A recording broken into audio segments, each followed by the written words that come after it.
네, 지금 보시는 화면입니다. 저희가 지금 호텔에 있는 모습을 잡았는데 보시면 김여정 부부장이 김창선 부장에게 손가락으로 이렇게 뭘 가리키면서 지시하는 모습을 확인할 수 있습니다. 이렇게 손가락으로 지시하는 모습이죠. 그 위치상으로는 원래 지금 김여정 부부장이 더 낮은 것 아닙니까? 그런데 지금 김창선 부장에게 이것저것 지시를 하고 김창선 부장은 놓칠까 봐서 심지어 걷다가 서서 주의 깊게 듣는 모습까지 확인을 할 수 있거든요. 예. 이걸 보면 뭐라고 할까요? 이 지위에 관계없이 누가 실세인가가 고스란히 드러나는 것 같습니다. 뭐 화면이 참 인상 깊은 장면입니다. 그리고 왼쪽 화면도요. 처음에 김정은 위원장이 동당역에 도착했을 때요. 김영철 노동당 부위원장을 김여정 부부장이 팔로 비키세요. 약간 툭 치죠. 예, 화면이 모든 걸 말해준다고 생각합니다. 예. 어디 어르신의 그 어깨를 치면서 밀고 나가요.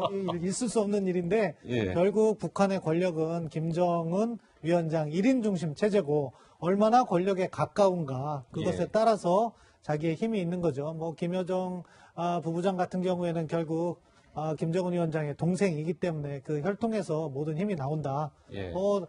김정은 위원장이 김여정 부부장을 의도적으로 멀리하기 전까지는 아무도 통제할 수 없는 거죠. 사실은 예. 더 위에 김영철 위에 김영남 최룡해 아무도 터치 못한다고 생각합니다. 예. 김창선 같은 경우는 이제 의전을 담당한 것 같고 역할 보면은 김여정 같은 경우는 정무적인 판단까지 하는 그런 것 같아요. 정무적 판단한다면은 어떻게 제스처를 취할 경우에 가장 정치적 효과가 좋을 것인지 어느 위치에 있을 것인지 그냥 프로토콜만 따지는 것이 아니라 예. 여러 가지 효과까지 따져서 오빠에게 건의하고 조정하고 하는 역할을 하다 보니까 전반적으로 다 컨트롤하는 것 아닌가 그런 생각이 듭니다. 자, 말씀하세요. 예, 근데 지금 보면은 개인 비서실장 같은 역할을 상당히 중요하게 해주고 있거든요. 김여정이요? 네.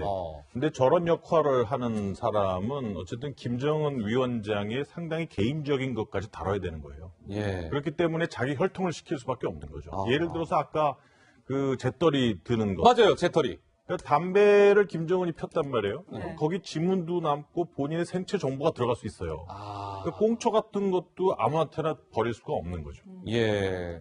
그러니까 고 교수님 이번에 보니까 굉장히 치열하더라고요. 왜냐면 난닝역에서 찍힌 영상 보면 김여정 부부장이 재떨이 들고 나서 꽁초 봤잖아요. 네. 김정은 국무위원장도 라이터가 아니라 성냥으로 탁 해갖고 불 붙여서 담배 피거든요. 네. 성냥 개비를 버리는 게 아니라 성냥 갑에 김정은 위원장이 직접 넣어요. 네.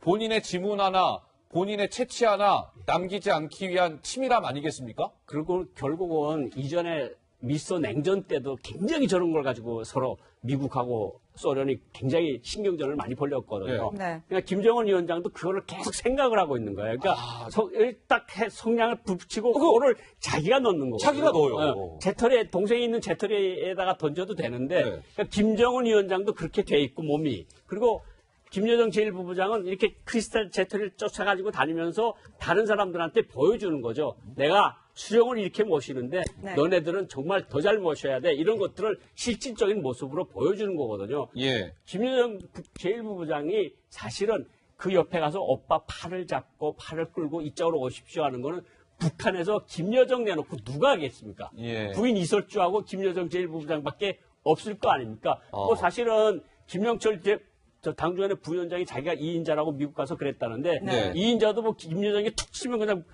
지나가면 또 그냥 그러는 거 아니겠습니까? 예. 이걸 보면 실질적으로 북한 통치는 가족 통치다. 가족 통치다. 패밀리 김이 모든 것을 한다. 이렇게 말씀을 드릴 수 있을 것 같습니다. 네, 김정은 위원장과 트럼프 대통령의 만찬이 곧 끝날 것으로 예상됩니다. 그렇군요. 네, 당초 예. 1시간 반 동안 만찬이 이루어질 거라고 했는데 1시간 반보단 조금 빠른 시각에 끝날 것 같습니다. 조금 더 빨리 끝나는 것 어떤 의미가 있을까요, 교수님? 예. 네, 생각보다 어떤 의미가 이루어지지 있을까요? 않을까 싶긴 했는데요. 네. 예, 어떻습니까? 예, 생각보다 큰 협의 사항에 대해서는 논의가 없었다고 보여지고, 아마도 원래 목적 친교, 그거대로 가지 않았나 싶어요. 네. 물론 리수용 외상이 리용호 외상이 들어갔기 때문에 뭔가 만찬 때부터 뭐 두 정상 간에 어젠다 관련된 씨름이 있을 수도 있겠다 뭐 이런 예측도 해봤는데 네. 아마도 뭐 김정은 위원장이 이번에는 좀 더 뭔가 확실한 그 합의를 내야겠다. 아마 그러한